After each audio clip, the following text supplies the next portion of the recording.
right, welcome in. It's a Friday, Section 1904. Good to be with you. Heading into the weekend on a nice, relaxing day for all San Diego sports fans. I'm sure today after the Padres, well, at least when I turned the game off, they were up 5-0. Turned it off, went to bed. Figured we can spend a little time today talking about Game 7 of the NBA Finals, or maybe the South American champs beating the European champs in soccer, or that exciting U.S. men's national team win against Saudi Arabia. What do you think, John? Good idea? Is that where we're heading here today, or what? I mean, all that stuff was covered in today's Front Row Seat newsletter because I found it to be of the utmost importance. I got to watch every second of that NBA Finals Game 6. Would love to talk about it, although I don't think we're going to. So you missed completely, like, the ninth inning? You didn't see any of it? Because I can tell you my experience was similar to yours, but I did actually catch the thing at the end. All right, so what happened was the Padres are up 5-0, and it's a game that I will admit, if you listen to yesterday's Section 1904, I said I have my hesitation about even wanting to watch this game. I feel like I'm just over this series. I feel like it's not going the way that I've wanted it to go. But I was watching the NBA Finals. I was dipping in and out with the U.S. men's national team. I tried to start a show on Netflix last night, and my wife had just returned from a road trip. And she said, I'm kind of tired. I'm not going to make it through the end of this. It's a 1-hour episode. It's a show called Mobland. Talked about it a little bit on the Discord channel. And she said, I don't think I'm going to make it through a 1-hour episode. Why don't we save this for tomorrow? You can watch the Padres. So I was watching the Padres by myself downstairs, and they're up 5-0, and I felt pretty good about it. I said, okay, at least they'll get this. At least they'll get this one. By the time I turned the television off downstairs to go upstairs to go to bed, I brushed my teeth. I took one last look at my phone. I had a text from you. I had a text from Jim Russell. I had a text from other people. And I sort of sensed something happened. Something big happened. So I turned off the light in the bedroom. I went into the TV room upstairs. I turned the game on. I figured out a way to rewind it, which isn't always easy with Padres television. If you're a paying subscriber, not always easy. And I went back and I caught everything that I missed. And then I listened to the post-game show with Mike Shildt. And then, of course, I spent another 45 minutes on social media, which we'll get to. Goodness. So, yes, I did catch up before I went to bed. And, of course, I realized that the tone of today's show, even the destination for today's show, was about to take a dramatic left turn. So here it is, today's Section 1904. Not exactly what I was thinking at about 9:35 last night, John. So my experience was similar, but also the opposite, in that I had the game on when it was, I think, 4-0. I started cleaning up the kitchen, doing the dishes, kind of getting ready for okay, this game's going to end soon. I'll go to bed. They get to 5-0, and I'm like, all right, this one's in hand. I'm going to go brush my teeth and get ready to, go to bed or whatever. So I go and I brush my teeth, and Rebecca, who had a long day, was lying in bed, and I could tell she was about ready to fall asleep. And she's like, how much longer are you going to watch this game? And I literally said, probably about 5 minutes. And I walked out into the living room where the game was on, and I see Dave Roberts running out and push Mike Shildt. And I was like, oh my God, what just happened? And so then I just plant myself on the couch for 30 minutes to watch the rest of this game and all the mess. And that's when I see Tatis get hit in the hand or the wrist with the fastball in the replay. I'm like, oh no.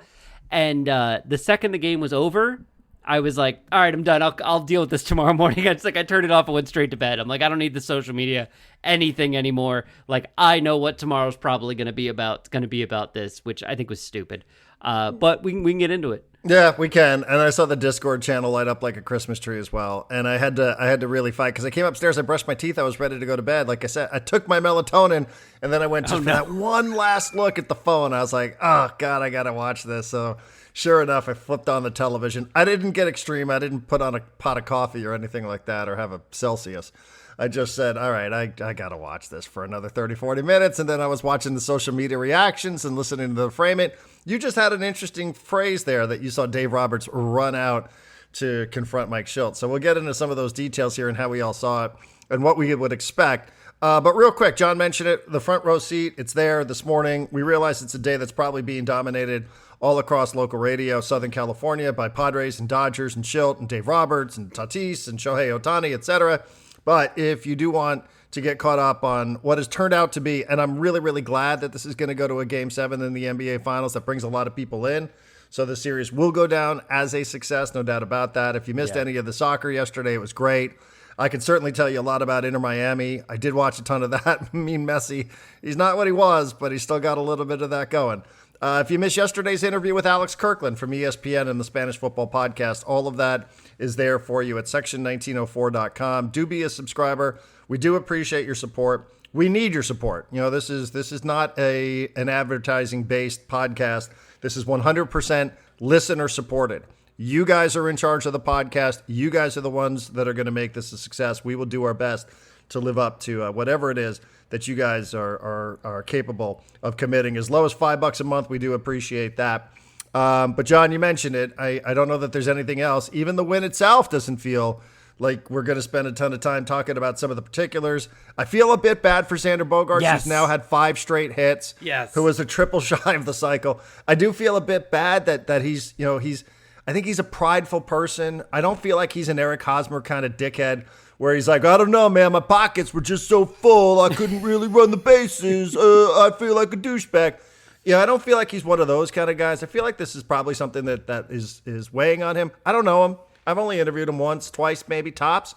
But I do feel a bit bad that, he finally has a performance where he's scoring and hitting and doing all the things, and everybody's going to talk about something else. But we should talk about what it is that happened. This was a series. It was a 4-game series where there were 8 batters hit, 8 hit by pitch situations. If you want to take that back to last week's 3-game series at Petco Park, there were another 3 batters hit. So that's 11 hit by pitch in 7 games. Some of these obviously were intentional. Some of these obviously were not. But it really did boil over in the 9th inning where Fernando Tatis Jr. gets hit by a pitcher who's making his major league debut. Is that a plausible defense or not? I don't know. I guess we'll get into that. And that was enough. That was enough. Mike Shildt comes storming out of the dugout. Bob Scanlon, I thought, had an interesting way of describing what it was. He was sitting 10 feet away from Mike Shildt, in Bob Scanlon's own words, if you watch the post-game show, and said, I knew where this was going because I heard Mike Shildt and I saw Mike Shildt coming out of the Padres dugout after Fernando Tatis Jr. got hit and dropped on a pitch up and in. It went off his wrist, his right-hand wrist, somewhere in that area. Initial x-rays were negative. By the time this podcast comes out, we might have an update on that. I'm not sure.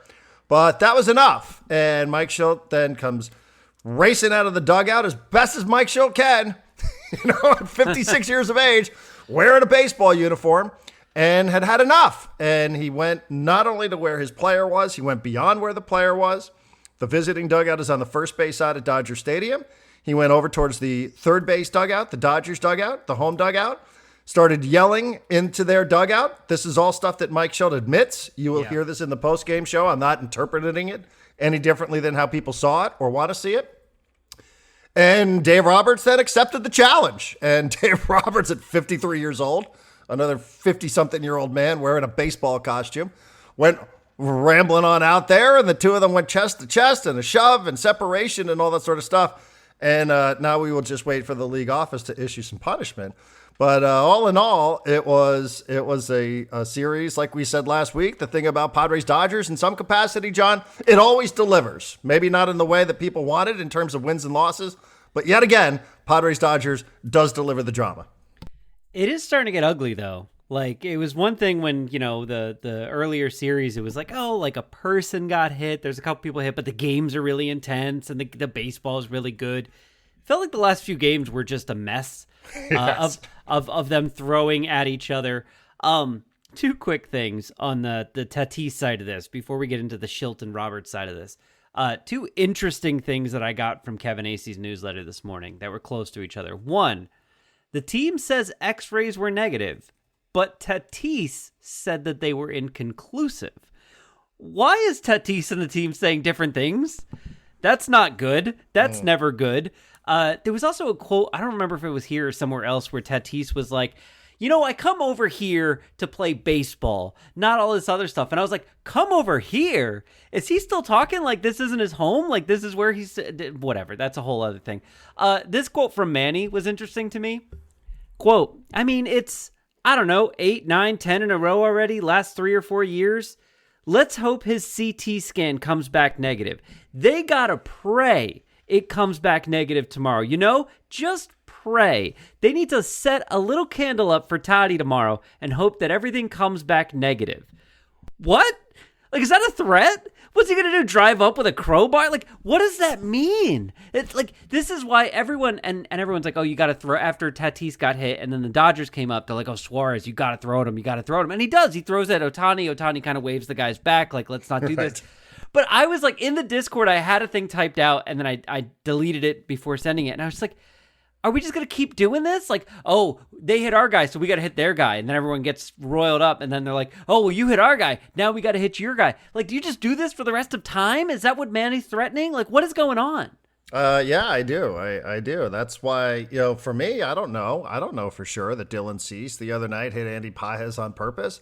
But what I do know is being around baseball and covering baseball for 25 years, what I've heard a million times over again is if you feel like somebody's relaying signs, how you address that is you drill that guy the next time up. Sure. And he drilled him on a pitch that was the only pitch that looked like that pitch in the entire night for Dylan Cease.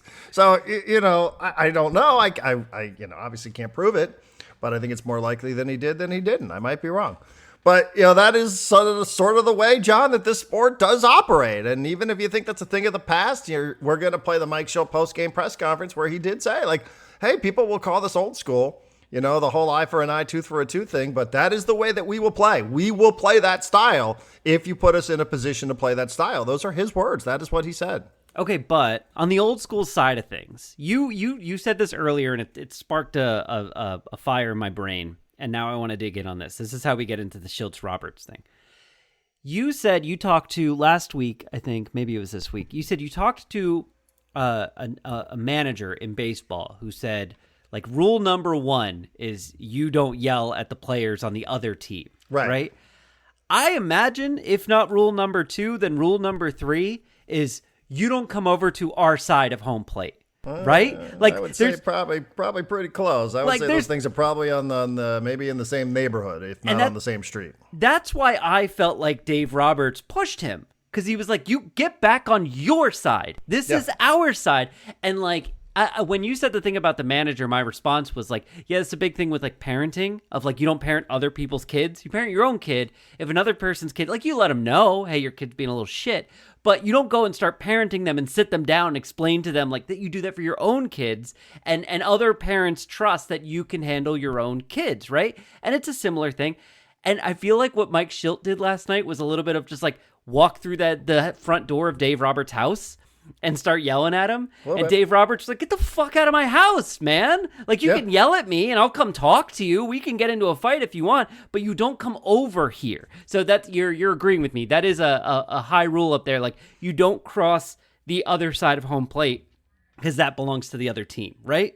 That would be my interpretation of it. However, what that means to me and what that means to Padre fans and what that means in the side of the Padres clubhouse is probably going to be a little bit different than what that means to the league office. Yeah. I was on Ben and Woods this morning, and Ben's like, I will be really disappointed if Mike Shildt gets suspended. And I was like, Ben, he's getting suspended. Absolutely. I will be shocked if Mike Shildt does not get suspended. I would really be surprised by that, because in the eyes of Major League Baseball, he escalated a situation, and it still was bubbling beneath the surface, I believe, from what he said to Andy Pages the other night. When a manager comes onto the field and says, who the fuck do you think you are?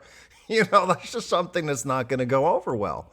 So, I don't think that, he is a saint in all of this, but it is a matter of justifiability, his behavior in the eyes of his players, in the eyes of fans. He doesn't care. I think it's like Robert Suarez. The second that pitch left his hand and hit Shohei Ohtani last night, he was out.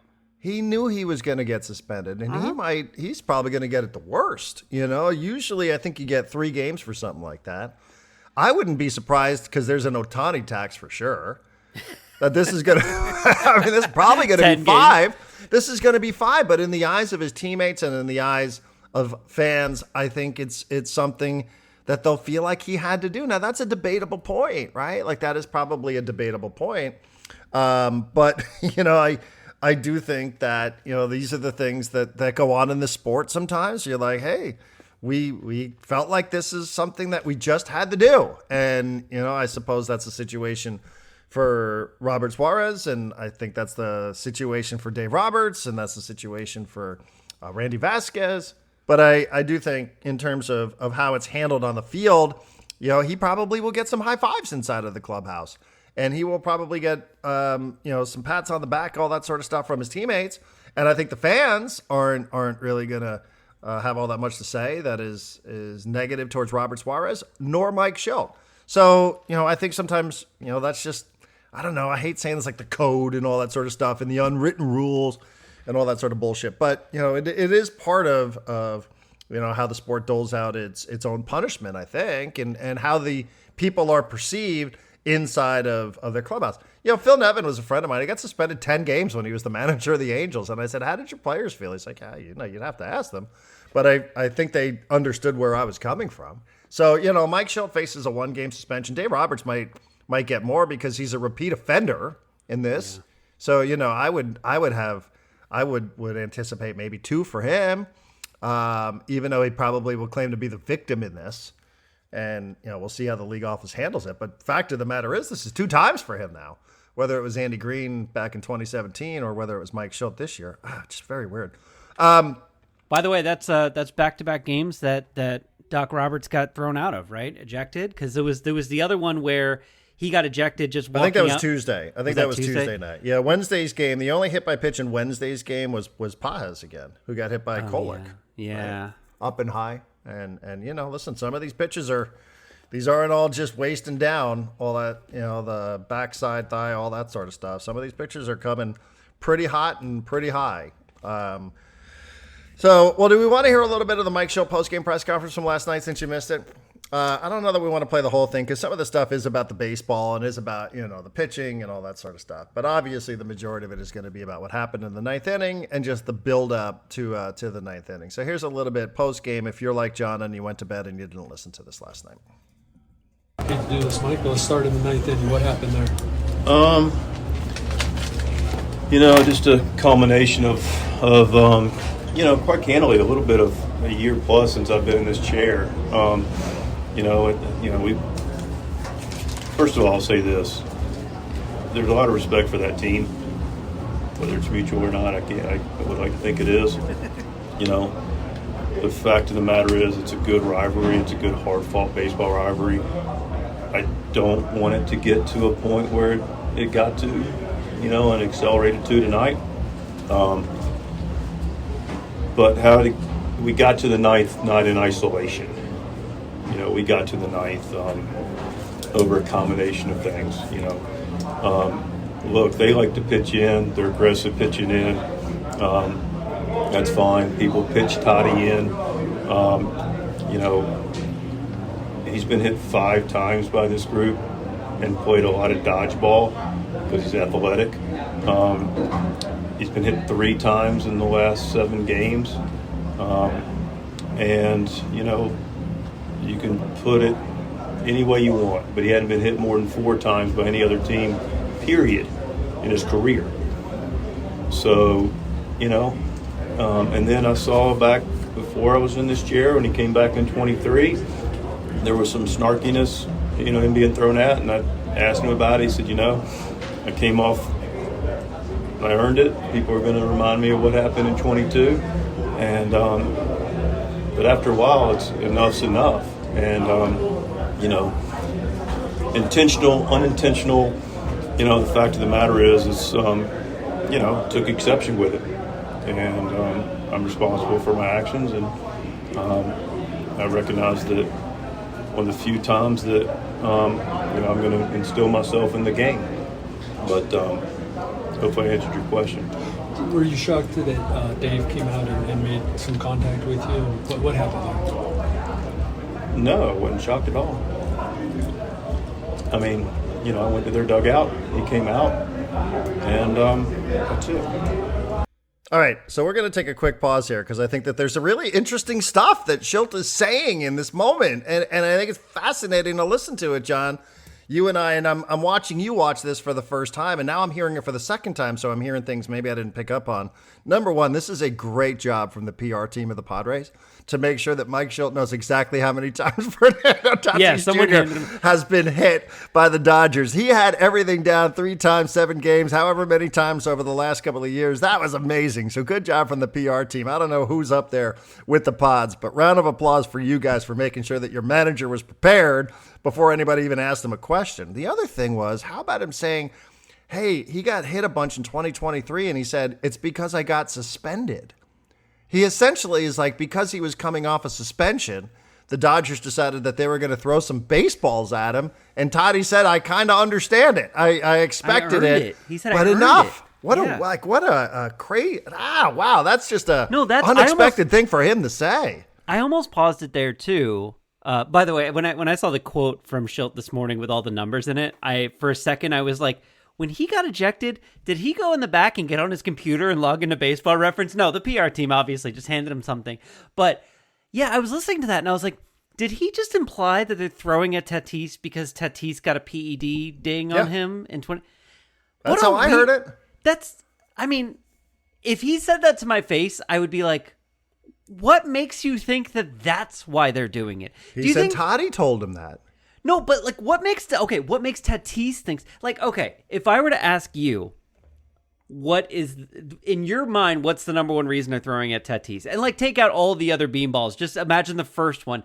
I think the answer is probably the fact that he hits a lot of home runs there. He watches them. He literally fucking dances when he gets to third base on a home run trot. Like, he's made himself a little bit of a villain, and he's like the most dangerous hitter in the lineup. I don't know that this has anything to do with the PED ding, but I'm not a baseball player. Maybe I don't realize that that's a reason to throw at someone for several years in a row. Yeah, very interesting. And then the other part is, did you expect it? Like you could sort of pick up on social media. People were like, I can't believe that Dave Roberts came running out of the dugout. And when they posed the question to Shildt, he's like, yeah, like I challenged the guy to go do it. Yeah. So he did it. Yeah. It was just like a great moment of clarity from Shildt there. Like I give him credit, and he said like tonight wasn't in a vacuum, and he's right. I mean, there is part of this that is about the series and what happened Monday night, or what happened last week, or what's happened over the last couple of years. So he is right about that. At some point, this was definitely going to boil over into what it was that we saw, and that it didn't devolve into something more violent, I guess, is a good thing. I do think that there's probably something to be said for that. But when he's like, yeah, like I'm not surprised. What do you think I was doing out there? I went across the field, like started yelling at their manager, and he came out there and he greeted me where I was standing. Like that's kind of that's the purpose of what I was doing, right? Isn't that what Mike Shildt is saying? Yes. Also, it would have been very funny if Dave didn't. If he just sat there in the dugout. Just let him ranting like a 56-year-old crazy person? Yeah, what are you, a child? Go back in your dugout. Let's play some baseball. Like, that would have been much funnier. That might have been funnier. But, Dave's got that to him. So, Mike's open about this. I do appreciate this. Mike's like, yeah, like that's what I was doing. I said, whatever he said, I'd love to be a lip reader. There is a lip reader out there who does a lot of the sports stuff. I hope we get this person. John Boy? No. There's a woman who does a lot of the lip reading now. It's a social media account. I don't remember which platform because I'm on all these fucking things. But she did one for Caitlin Clark the other night. It was very good. Hopefully she can do this because I didn't catch exactly what it was that Shildt was saying, but it was, obviously it was pointed right into the dugout, and he's not that far away from the dugout. So it's a long walk from home plate to the dugouts at Dodger Stadium. It is one of the longer walks in baseball. Yeah. But he wasn't that far from it, and he's essentially challenged the guy to come out of the dugout, and the guy did.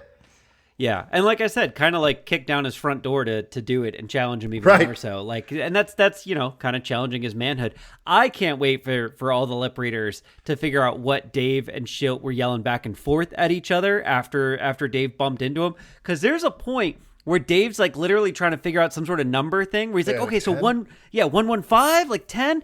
And I was like, are they figuring out like what room they're going to meet in the back to hash this out? Cause there's definitely a part where Dave's like, you want to fight? We'll go in the back and we'll fight. And, He's like, I'll see you later. There was Right. somebody who had a camera right by home plate. And Yeah. I saw this video this morning. It's like, I'll see you later. I'll talk to you later. And then there's flashing numbers on it. I don't know what section in the parking lot. I can't wait for the lip reader stuff. Lots of memes. All right, let's go back in here a little more. Because again, I think that this is really, for as much as I was making fun of listening to press conferences the other day when I was on radio, I was like, I'm going to be on my deathbed thinking, how much time have I wasted just listening to these useless press conferences? This is one where it's worthwhile. Who's killing herself today? Marty. Because Marty wasn't there. Be there, yeah. I just know her. Like, she's like, I can't believe I didn't go to I this did game. check her YouTube channel to see if maybe she was there and she had some post game stuff. All right, let's All right, go. back to Shildt. Yeah. Did you think the pitch was intentional to hit Tatis tonight in that spot? I'd like to think not, but I can't say that. Only a couple people know that. And whether it was or it wasn't, enough is enough. We got a guy that's getting x-rays right now. It's one of the best players in the game, of course, on our team. And this guy's has taken shots. Okay? And before this series, we hadn't, and I can back this up with complete evidence, track records speak for themselves. Teams that I manage don't get into altercations like this because teams I manage don't throw at people. But also teams I manage don't take anything. And after a while, I'm not going to take it. And I'm not going to take it on behalf of Toddy. I'm not going to take it on behalf of our team, intentional or unintentional. It's really that simple. That's how this game's played. And you want to call that old school, then yeah, we'll play old school baseball. How is Tatis? His initial X-ray was negative, but it's not in a good place. You're messing with people's careers. You're messing with people's seasons. So this is, like I said, I don't need to go back in the last year and a half of what we've tolerated, but we've kept our eye on the prize with this group. I'm not going to go back and talk about instances that have happened because I'm not going to be this wah. I'm just going to play the game. But again, we got a guy that's in there getting drilled and got x-rays, and that's not good enough. It's not cool, man. And he's our dude, and I got him, and I got our whole club. Wait, I'm pausing because I have a quick question here. He said it doesn't matter intentional or unintentional. I think that matters a lot. Like if the guy was not trying to hit Tatis and he hit Tatis, I think that changes how Mike Shildt should operate in that circumstance. Do you agree? Yes and no. Like, I not that think there's when any it way to happens, I think when it happens so frequently, again, I'll go back to something I remember Phil Nevin saying, because I don't recall what it was that we were chatting about. But when I was doing radio with Nev, I said something about somebody being hit. And I was like, some young pitcher was out on the mound and hit 2 or 3 different guys. I don't remember if it was a Padre player or a different player. And I said, Phil, obviously this guy just doesn't have control. And Phil's like, it doesn't matter. You are out there, and if you have a guy that doesn't know how to throw the ball over the plate, then you get that guy off the mound. And this guy last night is making his major league debut. I mean, what a game to make your major league debut in. He's probably pissing down his leg. Yeah. And he's nervous as all get out, and he really didn't have too much command the previous inning either. But I think in a situation like that, maybe that gets factored in. I'm not sure. There is some more anecdotal evidence to submit that, Dave also took his now I don't think this holds up, but I understand some would say, well, he took out Mookie Betts and he took out Freddie Freeman and he took out Will Smith, right? So, he knew he was going to do this because he didn't want to get his players hit. The only problem with that theory is that Shohei Ohtani ended up wearing a 100-mile-per-hour fastball. Yeah. Intent or not intent, I do think at some point you have to say, pitchers on the team are going to be like, yo, we have to do this not because we think you're doing it. We have to do this just because our teammates are going to look at us sideways if we don't. If we don't protect our pitchers, if we don't let you know that it's not okay, get that guy off the mound. If he can't throw the ball over the plate like a normal major leaguer, then get him over there. And this is our response. And this is our way of saying that. Then I do actually, I think there's a big difference between intentional and unintentional, except when the unintentional ones, or in theory, or the supposed unintentional ones start adding up the way they have. I mean, Tatis, to his credit, said he didn't think that one was intentional in the ninth. No, this is my question, and then we can play more of the Shildt if you want. My question is the Ohtani one is the one that was most obviously intentional. Both of them, right? Both of them. But the Suarez one, I mean, he put that exactly where he wanted to put it, which was Ohtani's shoulder. Like, I have more issue with the fact that he intentionally threw at an area near Ohtani's head than I do with the fact that Tatis took a potentially wild one, an unintentional one off the hands. Like, if Suarez is like, yes, I am intentionally putting one on Ohtani. Like, if you are trying to make a guy who's standing there wear one, like, it's middle of the back, hip, thigh, something like that, because that's you're not gonna call it. Like, if Suarez misses that by a little bit, he's like endangering Ohtani's life. I didn't see if it was a fastball, if it was like 100 miles an hour that bounced off Ohtani. I think it was 100. I think it was. And it's like, I almost have more issue with that one because you knew it was intentional and he put it in a potentially dangerous spot. Whereas the other one, you're like, I don't know, it could be. The kid's young, he's wild, who knows? Like, and that's why I think that's why the players jumped up and they wanted to get out, because they were like, you didn't have to hit him there. Like, you obviously were trying to hit him. You didn't have to hit him there. By the way, I also would say, like, Ohtani just being like, yeah, it's fine. And then going down the first base after Suarez gets thrown out, there's this delay in the game, and he's just laughing. you know, like, he's just laughing on first base. We don't have the audio of Dave Roberts, but Roberts' interpretation of what happened in the ninth was this. This was ESPN.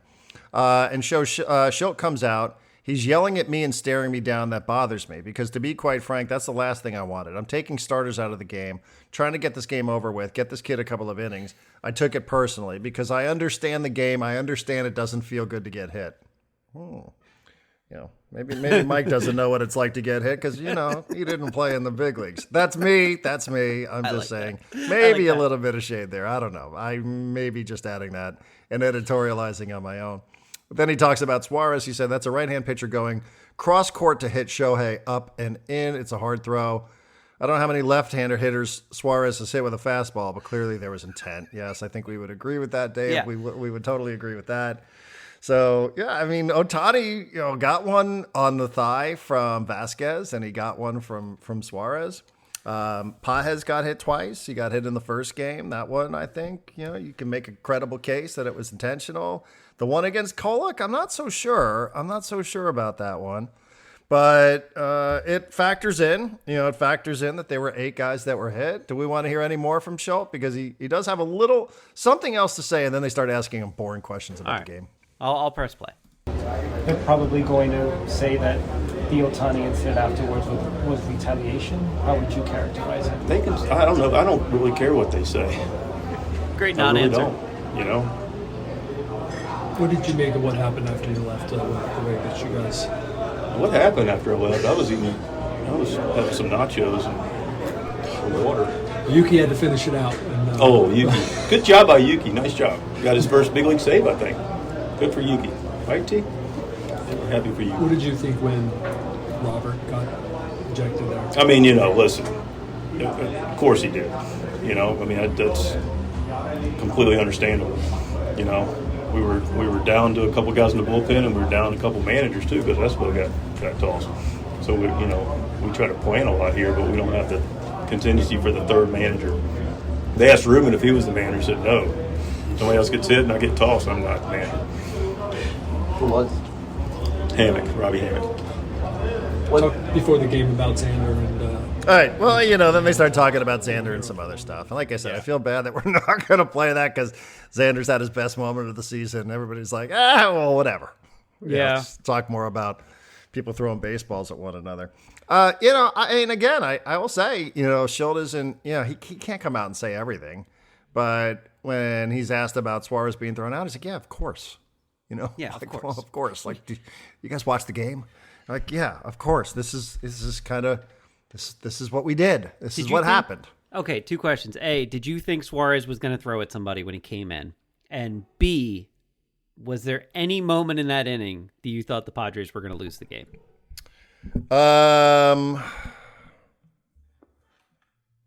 So they had Kim at the plate, right? Was he the last out of the game? Was he the last out? Was he, or was it? Did I think that they were going to lose the game? Yes, I entertained like somebody could put a charge into one. And, I was at the game where they hit 4 consecutive home runs. So crazy things have happened to the Padres inside of that building. Was I committed to the Padres losing this one? So probably not. Did I start envisioning a scenario where I thought it could happen? Yes. But, they didn't. So I guess that's all that matters. Yeah. Kim was the last guy to get out before Suarez hit Ohtani. Oh, okay. He grounded out, got the runners to second and third. Was it Edmund? And then Matsui came in. He walked Miguel Rojas, who Miguel Rojas just looked in that moment like a perfect Padres killer. I was terrified of that. Edmund then scores on a wild pitch. And Rushing, was his name Dalton Rushing? Rushing struck out swinging to end the game. All right, there you go. Yeah, it's some guy. I don't think I've ever heard of this person. And he was also like a lefty. I was like, why are you bringing in a lefty to face Matsui? I think it was a pinch hitter, and it seemed kind of odd. Yeah, I don't know that you had any choice there because you already took your guys out of the game. So yeah. Anyhow, that was it on Padres television. If you missed it last night, any other thoughts on Shildt? No, I just so I said this thing on a podcast, I think last week, where I was like, I think Mike Shildt might be one of the only managers in baseball who's never played professional baseball. And someone in our Discord, and I kind of been meaning to do this research myself just to verify, but someone in our Discord went manager by manager, active manager by active manager, and figured out that all of them, except for Mike Shildt, had played at least minor league baseball, many of them Major League Baseball, except for Mike Shildt. Mike Shildt had never played either. And I do think that's a factor here, and I do think that's the thing that Dave Roberts is implying here, and I do think when he starts yelling at Andy Pages, who the fuck do you think you are? Yeah. I think that's a thing that pisses off at not just Andy Pages and not just Dave Roberts, but a lot of people. And I agree. I think that was, again, I think that was bubbling beneath the surface this entire series here. You can lump in the 3 games last week like Shildt is doing. You can lump in the last 3 years like Shildt seems to be doing as well. I'm not saying he doesn't have a point, but specific to this series, I think if you're going to talk about when the fuse was lit, I think it was lit on Monday. And I also think that has to be part of the punishment from Major League Baseball towards Shildt, is that you do have a Major League manager who stepped out there onto the field and said that. And to me, even though it didn't turn into a benches clearing situation, I think it has to be factored in that Mike Shildt did do that the other day, did do that on Monday. And, the manager isn't there to escalate things. You're there to set the emotional tone for your team. But John, that is crossing a line. And I think Mike would probably admit it is crossing a line. It feels like he's being pretty honest in the press conference last night, as we just heard. I think he would probably admit it. I think he did imply it just by the praise he gave to Pages on Tuesday when he went 4 for 4 with a couple of home runs. He's like, wow, that guy's pretty good.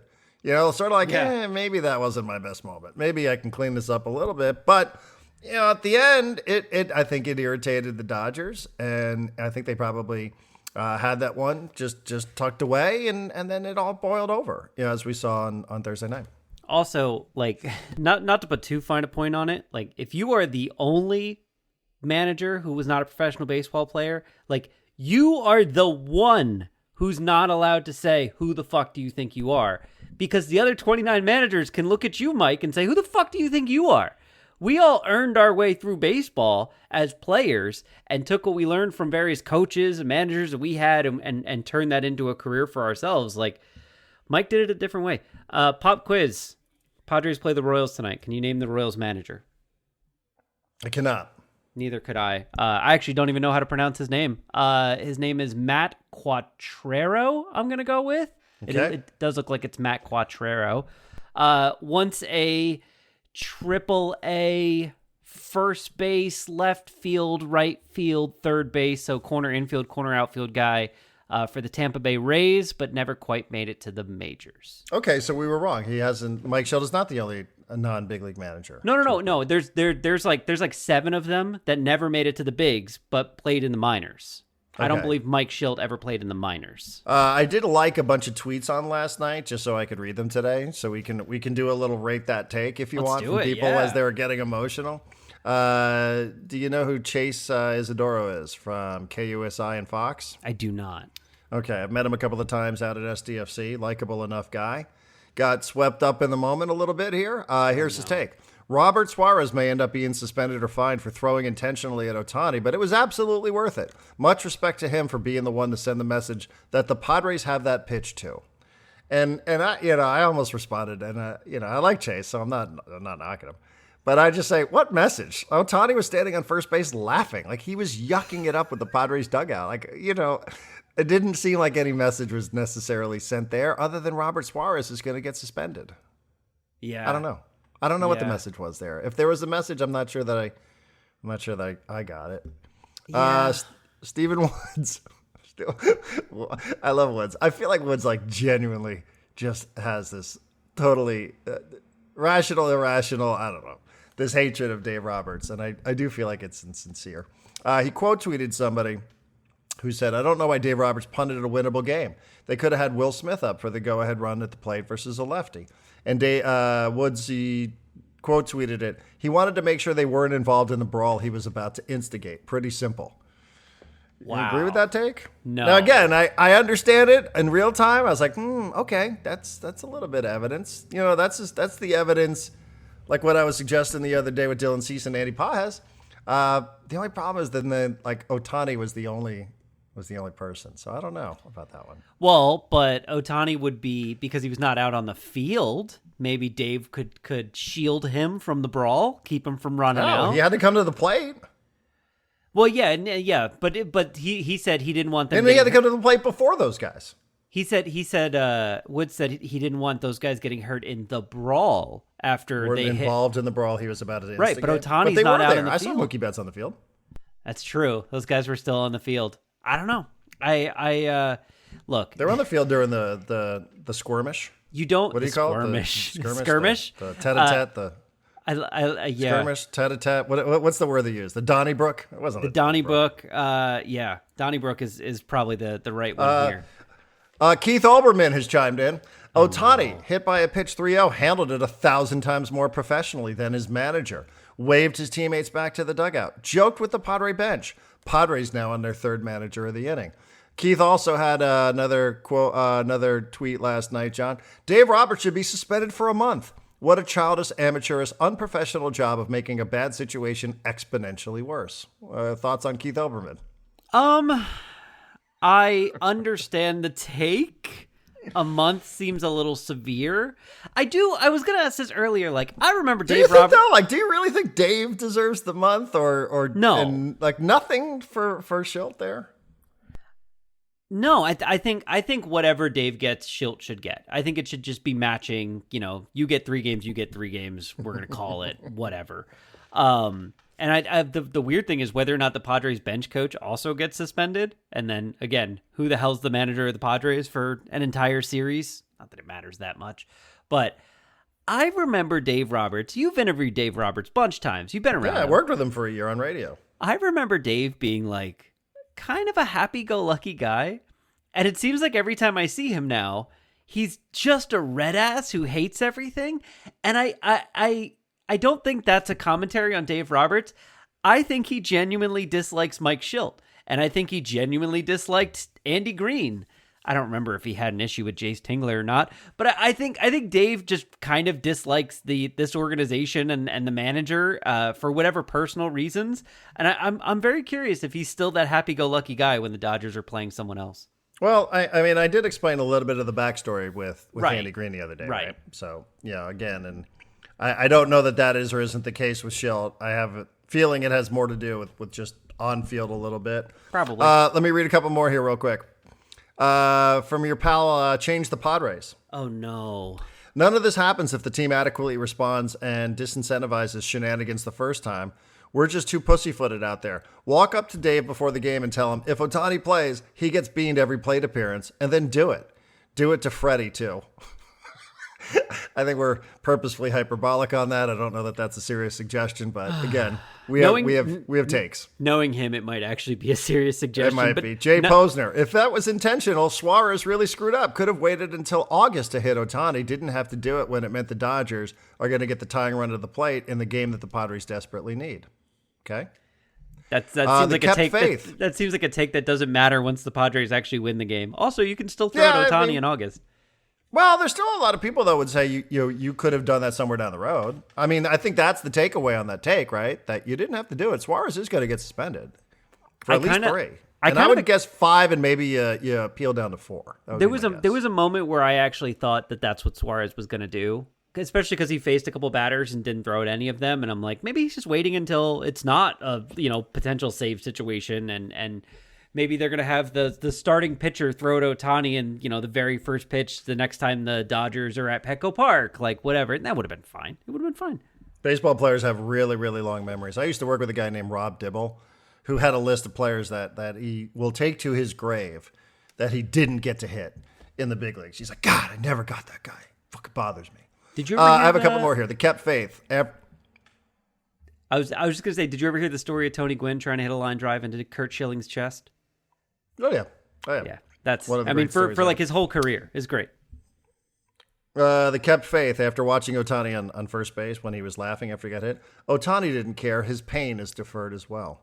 That was a very good line. Good. That was one of my favorite lines. I have 3 more real quick, and then we can jump into something else. From Justice Parman. I don't want to see another Padre on Mookie's podcast unless said player is cooking Dave Roberts for being an absolute clown. That's very funny. Padres Erotica. I'm unfamiliar with this site. Same. Mike Shildt is the Andy Green that fucks. I mean, technically that's probably true. All right. And then Daniel Jeremiah. Shildt should have just slowly rolled a ball at Dave Roberts. That would have scared the crap out of him. So, yeah, the Twitter was funny last night. I'm sad I missed it. What are you expecting? And call your shot here. Suspensions might actually be up, but what are you expecting here? I don't think it's going to be long here before we find out what the league decides to do. Suarez. I'm going to go with Suarez 2 games, Shildt 3, Dave Roberts 3. Anyone else? That's probably it. I don't think Suarez is only going to get 2. I bet you Suarez is going to get 5. Because the Ohtani tax. All right, fine. And I think 3 is the going rate for clearly purposeful throwing. And he did throw near his head. Okay, fine. 5 for Suarez, 3 for each manager, and that's probably it. Although I do feel like the bench coach, whatever his name is going to get something too. Mm-hmm. Yeah, the guy we didn't know. I will say Dave. I was going to say Dave 2 because he's a repeat offender. All respect to Keith Olbermann, who just pops up at the most random times. I'll say Dave and Shildt each get a game, and Suarez gets 5, but he'll appeal it down a little bit. All right, and hopefully, fingers crossed, Tatis doesn't have a broken wrist, because then you're talking about 6 weeks now at a time where you cannot lose him, regardless of production. You cannot lose him. While you're still worrying about getting Merrill back and others. Yeah. Although, hey, maybe it's Xander's turn to shine. Who knows? Yeah. Well, and that's the thing is I was talking with someone yesterday, and we were debating the ongoing debate in Padres social media these days is it the roster or is it the manager? And, some people are like, well, look at all the talent and injury-prone players. And someone else is like, look at all the stupid shit Mike Shildt is doing, and he's costing them games. And I walked in on two people who were having this conversation. I walked up and I said, the matter of the fact is this is all a distraction from the fact that Fernando Tatis Jr. has been kind of shit since the first month of the season. And I was like, if Fernando is just who he was the first month of the season, we're probably not having any of these conversations at all. I was like, so there's more going on than just it's AJ or it's Shildt. Yeah. Yeah. AC officially reporting x-rays on Tatis's hand were inconclusive. More x-rays scheduled for today. Again, by the time people listen to this podcast, maybe we'll know about suspensions and maybe we will know about the x-rays. Tatis said there was gray area. Officially, results were negative. That's good news. Hand is tricky. Lots of bones in there, John.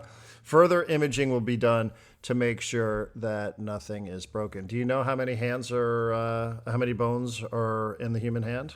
No, but I know that I get a shiver up my spine anytime I see the word hamate bone. Mostly because what it did to was Everth Cabrera's career, who was Everth Cabrera. I think Jeff Bagwell was another one of those guys. Yeah, so I was 27 bones in the human hand. That's a lot. It's a lot of bones in there. And I think someone on the Discord last night was looking up recovery rate for a broken hand, and it was like 6 to 8 weeks recovery for like a normal person. So it would be bad if there's a broken bone in there. It would be not great. Yeah, and yet another injury. On top of, and it's interesting because he got thrown up and in at a previous at bat, and he's often very dramatic. When the ball is a little bit inside, and his hair goes one way, and his helmet goes another way, and his back goes another way, and I always think to myself, there's a lot going on there. It's a lot of moving parts. I think Mike Shildt referred to it as dodgeball in the clip I that saw we that played a little too. bit Dodgeball. Yeah, what we heard a little bit earlier, but that's one of those times where he didn't get out of the way. So, all right. Well, like these Padres-Dodger games, man. I mean, listen, they are exhausting. Do we have 5 minutes before we wrap on the NBA Finals? We got a Game 7, please. which is coming up on Sunday night. Yeah. It was impossible to predict because I just didn't know what was going on with Halliburton, and neither did you. I feel like both of us sensed that it was coming to an end. I give the Pacers a lot of credit. I've been in that building. That's a difficult place to play. It's really loud. I love that they brought so many of their former players back, that they had so many former Pacer players that were there just to root on the team. And they really took it to Oklahoma City. And it's anybody's guess what's going to happen here in Game 7, John. I don't know if you have a read for it at all. I don't. I just have no read for it all. We know Indiana can go into Oklahoma City and win because they've done it. This is the second time that the Thunder have been pushed to a Game 7. They did so also in the second round of the playoffs against the Denver Nuggets. So I have no real feel or read for this whatsoever. I saw that Oklahoma City's like an 8.5 point favorite. But for me, Sunday night, man, just give me a good game, and I really don't care what happens. Yeah, I mean, I have over the course of the season found myself rooting for the Pacers because I liked Rick Carlisle when he was the coach of the Mavericks, and this feels a little bit like the 2011 Mavericks that beat the LeBron James Miami Heat.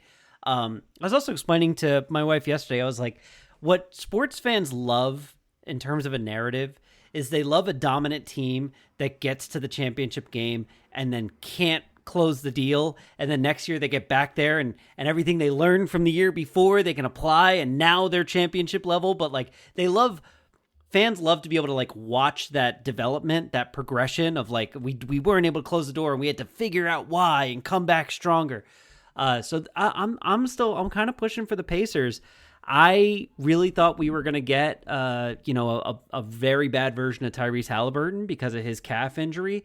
He looked great. Like, not just he played great. He looked physically healthy. Like, there was moments where he was like dribbling down the court, like backwards and throwing behind the back passes on fast breaks. He just looked great. And I read a couple things this morning that said that after the last game where he made like no shots and he was kind of hurt and he played bad, like, Carlisle basically sat him down and was like, you don't have any more time to fuck around. Like, you have to be aggressive and you have to take this over. And if you want a championship, you got to do it. And he was like, that meant a lot to me. And it showed in Game 6. Obviously, the advantage goes to OKC. Vegas can see that. They've been an absolutely dominant home team for several seasons now, at least 2. They have more talent. Their defense is crazy. So everyone's going to pick them. But I don't know. I love the fact that I'm going into this game with no clear idea who's going to win. Someone threw a question out on social media last night that I thought was interesting, and I just remembered, and I wanted to ask you. And the question was this, and I felt like this was a little rude to Mark Dagnall, but it was an interesting question nonetheless, which is if you switch the coaching staffs to the Thunder and the Pacers, Do the Thunder sweep the Pacers? Oh, wow. That's a great question. Probably not. Do they right? sweep them? Probably not. But they I probably don't think the have won talent by gap now, is that right? lopsided. Right. Yeah, I don't think that the coaching advantage is I think it's lopsided. I don't think it's that lopsided I for agree. me. But yeah, I mean, this is everything that we talked about before the series started about how a Coaching good coach matters. will at least get you a game. I mean, that gets you to a game 7.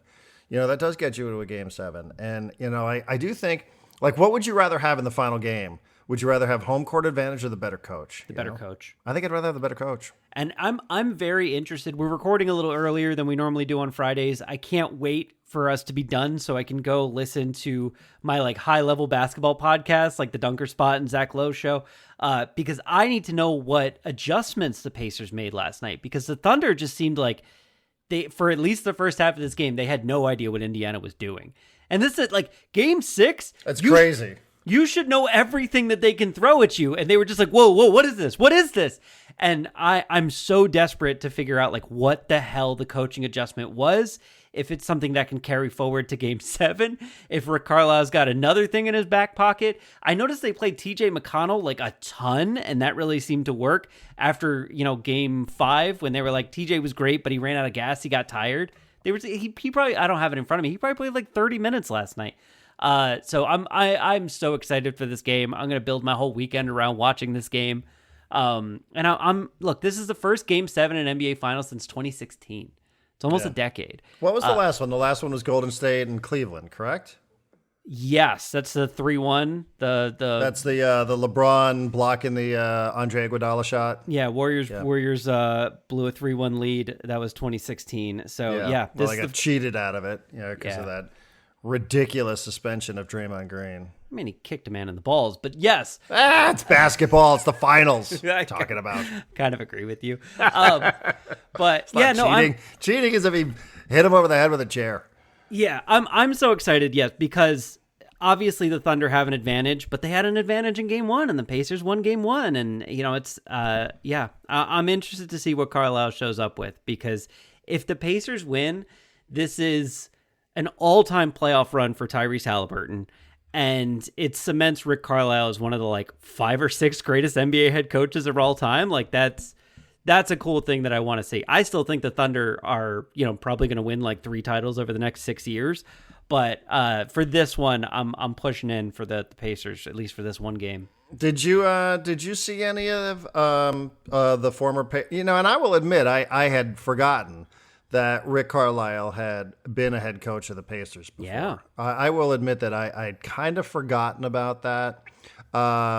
When was that? That would have been, I have it in front of me, like 2003, 2004, 2005, and 2006. He was the head coach for the team that got into the fight with the Pistons. Mm-hmm.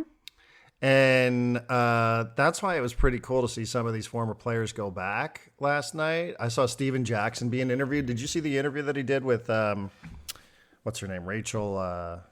Nichols? Nichols, yeah. No, I did not. I know they're tight, though. Yeah. He's there. He's like, we felt like we had a team that could have done this. Like our team could have done this, except, Yeah, that happened. we got into this brawl and everybody got suspended. Yeah.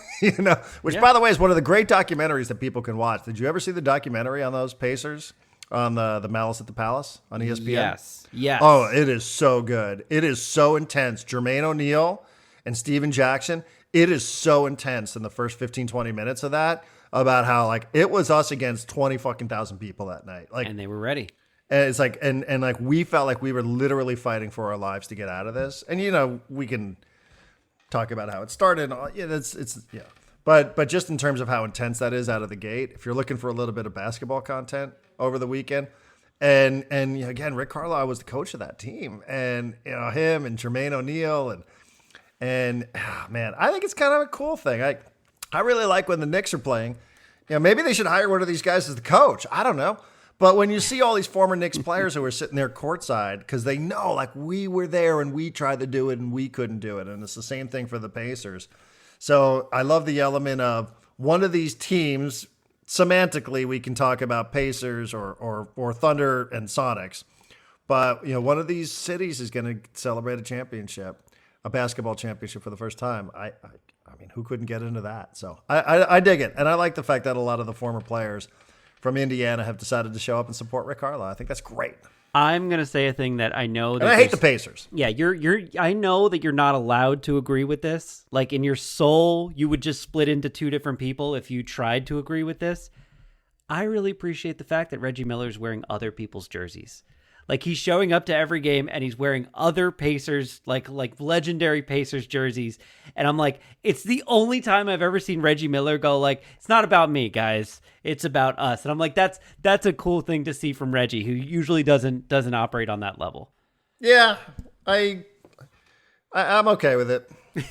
I am. I'm okay with it. Yeah, he sucks, but I do think that the sentiment, I can appreciate the sentiment. It's a cool idea. If John Stark showed up wearing, a Knicks Larry Johnson jersey, I'd be like, that's amazing. Like it's just a cool idea. Yeah, I can get into that. I can get into, again, I have one team in my life that wins a lot in Barcelona, and I have a bunch of other teams that never win shit. Yeah. So I have way more of my sports mentality is around the fans of the Pacers than it is around the fans of some of the other teams. But also, if you missed any of the reporting on the Lakers, I know John has put some of those stories into the front row seat over the last couple of days. So some of you get to this podcast a little later. I have a feeling today's one of these days where there's going to be this unquenchable thirst for Padres and Dodgers. So we figured we would switch it up and just make sure that we had something available for you all. That being said, have a great weekend. No SDFC this weekend. We have Vancouver coming up on Wednesday. Just a quick look ahead on that. Vancouver is going to be without a significant amount of its roster heading into Wednesday night because they are missing some players. They have 5 players who are on international assignment for the Gold Cup, including their leading goal scorer, Brian White, who has 10 goals, including Sebastian Berhalter, who has a goal and 4 assists, including Ali Ahmed, who has 5 assists, who's their leading assist man.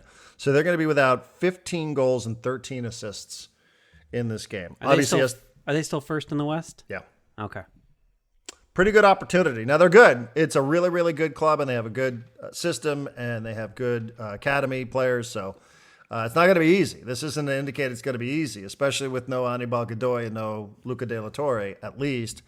I don't know about Patty McNair, and I suspect that Chucky will be unavailable. But just in terms of sometimes the phrase in sports, John, is it's not who you play, but when you play them. And not taking anything away from a potential result here, but they are going to be shorthanded. Both sides are going to be shorthanded. I think they probably got it a little bit worse than SDFC. So big plans for the weekend?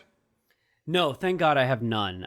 Because between like the Florida trip and then my brother coming out, like I need a few days where I don't have work and I don't have people here and I'm not traveling. Like I have lots of plans to like sit in my pool and drink beer, watch sports, take a couple naps. Like this weekend is about recharging the batteries, Darren. Okay, good. I like that. Yeah, us too. Because Leah just got back from a work trip. She has another one coming up next week. So sort of said we're going to stay home, do a little grilling tonight, and figure out Saturday as it comes. So no real plans here as well. So enjoy your weekend, everybody. And we will do it again on Monday. And I know we'd love to shout out our friends at Mason Ale Works. Usually we like to coordinate getting there on Friday.